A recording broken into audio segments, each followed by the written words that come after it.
गांव की सीमा से बाहर, जहां जंगल की झाड़ियों में सांझ के बाद सन्नाटा पसर जाता था, वहीं पर एक पुराना कुआं था जिसके बारे में गांव वाले कहते थे कि उसमें कोई जिन्न बसता है। पुराने लोग बताते थे कि जो भी उस कुएं के पास रात में गया वह या तो लौटा नहीं, या अगर लौटा तो कभी पहले जैसा नहीं रहा। लेकिन यह सब बातें आज के जमाने में कौन मानता है? रवि भी नहीं मानता था। वह शहर से पढ़कर अभी अभी अपने गांव लौटा था। पिता की तबीयत खराब थी और मां ने कई बार कहा था, रवि तू अब शहर में नौकरी छोड़ दे, घर आ जा, तेरे बिना सब सूना लगता है। रवि मान गया। वह गांव लौट आया, लेकिन उसकी आंखों में अब भी शहर की चमक थी और मन में एक बात, कुआं। गांव लौटते वक्त रास्ते में उसने कई बार उस कुएं को देखा था। पत्थरों से बना, चारों ओर काई जमी हुई और ऊपर झुकी हुई नीम की शाखाएं। हवा चलती तो ऐसा लगता जैसे कोई धीरे से फुसफुसा रहा हो। बच्चे कहते थे कि रात में कुएं के पास कोई रोशनी जलती है, पर रवि हंस देता, अरे ये सब बेकार की बातें हैं। एक रात गांव में बिजली चली गई। बाहर गहरा अंधेरा छाया था। रवि अपनी छत पर बैठा आसमान देख रहा था। हवा में एक अजीब सी ठंडक थी। तभी नीचे से मां की आवाज आई, रवि बेटा जरा गौशाला देख ले, लगता है बैल बंधन खोल रहा है। रवि उठकर नीचे गया, लेकिन गौशाला में सब ठीक था।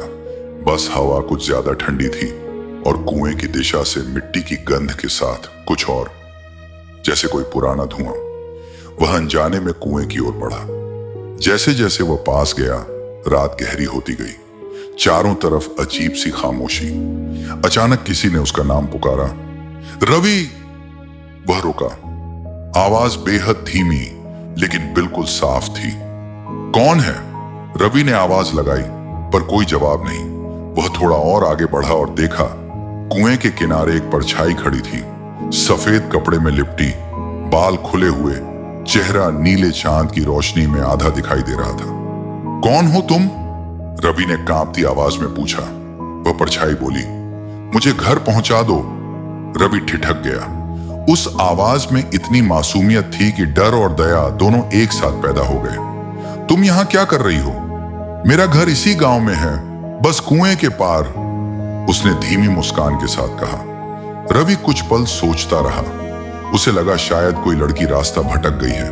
वह बोला, चलो मैं छोड़ देता हूं। दोनों चलने लगे, पर जैसे जैसे वे कुएं से दूर जा रहे थे, हवा भारी होती जा रही थी। नीम के पत्ते बिना हवा के हिल रहे थे। रवि ने एक नजर पीछे डाली। कुएं के चारों ओर काला धुआं घिर रहा था और तभी लड़की रुक गई। अब आगे नहीं जाना, उसने कहा। क्यों? रवि ने पूछा। लड़की ने धीरे से उसकी ओर देखा। उसकी आंखें पूरी काली थीं। क्योंकि अब तू मेरा घर पहुंच गया है। रवि का दिल थम गया। उसने देखा, जहां वो खड़े थे वहां जमीन पर पुराने हड्डियों के ढेर थे। लड़की अब हवा में तैर रही थी। उसके बाल हवा में फैल गए और चेहरे पर मुस्कान की जगह अंधेरा था। तूने मुझे बुलाया था, वो बोली। न नहीं, रवि पीछे हटने लगा। पर तेरी मां ने किया था। उसने मुझसे मांगा था तेरे लिए सुख, और अब वो सौदा पूरा करने का वक्त है। रवि चिल्लाया, मां! घर की ओर भागा, पर हर कदम के साथ रास्ता बदलता जा रहा था। सामने वही कुआं फिर से आ गया। अब कुआं नहीं, मानो कोई जिंदा चीज हो। उसके भीतर से सांसों जैसी आवाजें और जल के साथ हंसी की गूंज। रवि कूद जा! वो लड़की अब कुएं के ऊपर हवा में लटक रही थी। रवि पीछे हटने की कोशिश करने लगा, लेकिन उसके पैर मिट्टी में धंस गए।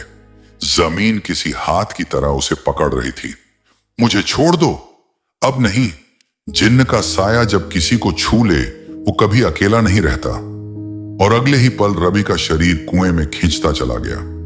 एक पल में सन्नाटा छा गया। सुबह गांव वाले जब बाहर आए तो कुएं के किनारे बस रवि की चप्पलें मिली। मां बेहाल होकर रोने लगी, लेकिन उसके चेहरे पर एक पल को हल्की मुस्कान भी आई, जैसे कोई बोझ उतर गया हो। उस रात फिर से बिजली चली गई और किसी ने साफ सुना, कुएं से किसी के बोलने की आवाज आई, मां अब मैं यही हूं। अगले दिन से गांव के लोग कहते हैं कि अब उस कुएं के आसपास कोई नहीं जाता, क्योंकि जब भी कोई वहां जाता है उसे एक लड़के की परछाई दिखती है जो मदद मांग रही होती है, और अगर कोई रुक जाए तो हवा में वही आवाज गूंजती है, अब तू मेरा है।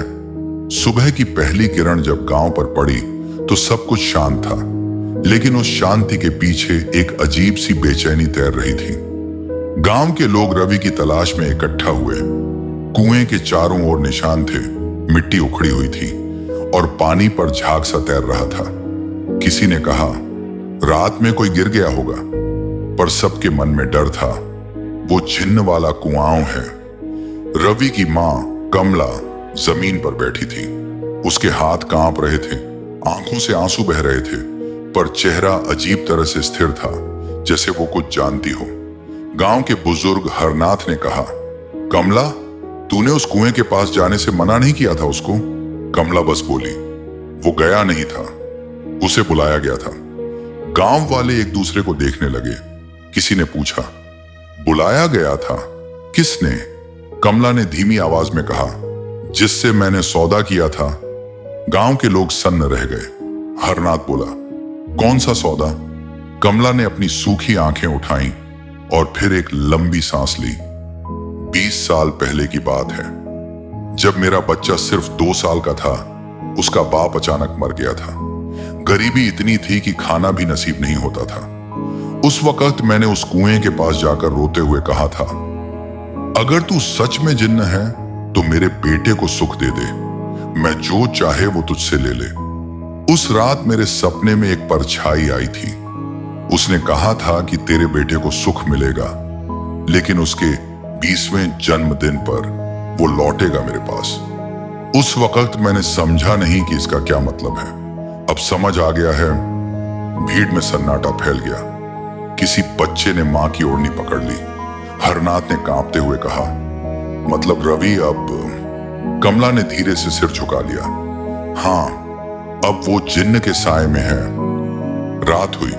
पूरा गांव घरों में बंद था, दरवाजों पर ताले, खिड़कियां बंद, पर हवा में ठंडक नहीं थी, जलन थी, जैसे हवा में किसी के कदमों की गर्मी तैर रही हो। कमला अपने कमरे में दिए के सामने बैठी थी। उसके हाथ में रवि की तस्वीर थी। अचानक दिया बुझ गया। मां! कमला का दिल जैसे थम गया। रवि! उसने कांपती आवाज में पुकारा। हाँ मां, मैं ही हूं। आवाज पीछे से आई। कमला ने मुड़कर देखा। दरवाजे के पीछे अंधेरे में एक आकृति खड़ी थी। वही चेहरा, वही शरीर, लेकिन आंखें नहीं थी। जहां आंखें होनी चाहिए थी, वहां 2 गहरी काले की जगह थी। तू जिंदा है? हाँ मां, मैं जिंदा हूं, पर अब पहले जैसा नहीं। रवि धीरे धीरे कमरे में आया। उसके हर कदम के साथ दीवारों पर काले निशान पड़ते जा रहे थे, जैसे किसी के जलते हाथ दीवार को छू रहे हों। कमला ने कांपते हुए पूछा, तू यहां क्यों आया है बेटा? वादा पूरा करने? कौन सा वादा? जिसे तूने किया था 20 साल पहले उस जिन्न से। कमला पीछे हटने लगी। नहीं, मैंने तो सिर्फ तेरे लिए मांगा था, और अब वो लेने आया है जो उसका है। रवि की आवाज अब उसकी नहीं लग रही थी, भारी टूटी हुई, जैसे किसी और की परछाई बोल रही हो। दीवार पर उसकी छाया का चेहरा बड़ा होता जा रहा था, जबकि खुद रवि का चेहरा फीका पड़ रहा था। अचानक कमरे की मिट्टी हिलने लगी, फर्श में दरारें पड़ी और उस दरार से काला धुआं निकलने लगा। उस धुएं से एक आकृति बनी, लंबी, बिना आंखों वाली, दांतों जैसे सफेद टुकड़े और चारों ओर अंधेरा फैलता हुआ। वह आवाज आई, कमला, वक्त पूरा हो गया। कमला रोने लगी। मेरे बेटे को छोड़ दे, सौदे का हिसाब पूरा होना चाहिए। ले जा मुझे, उसे छोड़ दे। अब नहीं, अब वो भी मेरा है और तू भी। कमरे की छत कांपने लगी, दीवारों से पुरानी राख गिरने लगी। रवि का शरीर जैसे धीरे धीरे धुएं में बदल रहा था। कमला चिल्लाई, रवि! रवि ने अपनी मां का हाथ पकड़ने की कोशिश की, लेकिन उसका हाथ अब धुएं में बदल चुका था। मां, मुझे बचा लो। कमला ने आंखें बंद की और अचानक दिया फिर से जल उठा। लेकिन अब उसकी लौ नीली थी। कमरा शांत हो गया। अगली सुबह पड़ोसी जब घर पहुंचे तो देखा कमला और रवि दोनों गायब थे। कमरे में बस नीली राख थी और दीवार पर किसी ने उंगलियों से लिखा था, जिन्न का साया अब कभी नहीं जाएगा। गांव के लोग अब उस घर के पास भी नहीं जाते। रात को जब हवा चलती है तो उस पुराने कुएं से एक साथ दो आवाजें आती हैं, मां, बेटा। कहा जाता है अगर कोई रात के 12 बजे उस कुएं के पास जाए तो उसे अपने ही किसी प्रियजन की आवाज सुनाई देती है जो उसे अंदर बुला रही होती है। पर अगर कोई जवाब दे दे तो फिर उसकी आवाज हमेशा के लिए उस कुएं में गुम हो जाती है। और तभी लोग कहते हैं, जिन्न का साया किसी को छू जाए तो फिर वो इंसान नहीं, जिन्न का हिस्सा बन जाता है।